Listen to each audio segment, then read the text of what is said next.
Chers élèves, chers apprenants, nous avons fini avec l'introduction. Nous allons passer au développement. Dans le développement, a au moins 2 parties ou au plus 3.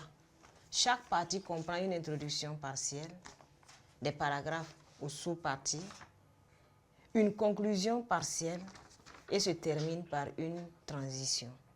L'introduction partielle reprend en d'autres termes l'annonce de l'idée directrice effectuée dans l'introduction. Donc, chaque introduction partielle se trouve au début de chaque grande partie. Donc, l'introduction partielle reprend une phrase de l'annonce du plan. Voilà. Pour introduire la grande partie. Voilà. Donc, l'introduction partielle reprend en d'autres termes l'annonce de l'idée directrice effectuée dans l'introduction. Donc, ainsi, elle fixe le projet qui sera suivi dans cette partie. Donc, après l'introduction partielle, on passe au paragraphe. Donc, les paragraphes sont au nombre de 2 ou 3. Et chaque paragraphe renvoie à un argument qui a été développé et illustré par des exemples. Donc, les paragraphes sont au nombre de 2 ou 3 dans la partie. Ils développent un argument illustré par un exemple.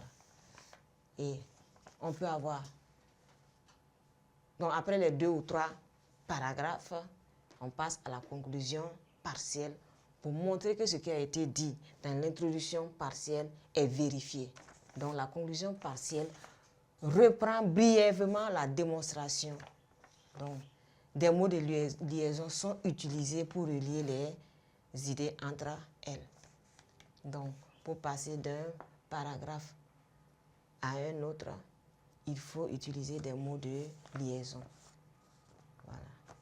On peut utiliser de plus, en outre, aussi, en effet.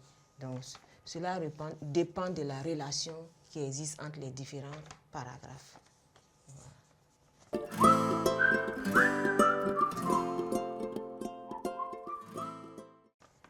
Si c'est la progression, si c'est pour opposer une idée à une autre, il y a les mots de liaison qui sied. Et après la conclusion partielle, il faut une phrase de transition pour annoncer la partie suivante. Donc la phrase de transition permet le passage harmonieux d'une partie à une autre.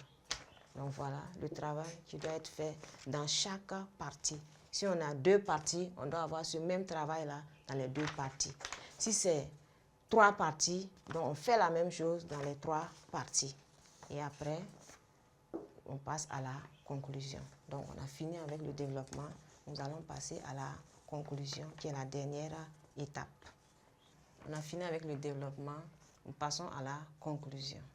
Donc la conclusion se fait de cette façon. Donc, elle doit faire la synthèse du développement et ne comporte pas d'arguments. L'ouverture doit être claire. Donc,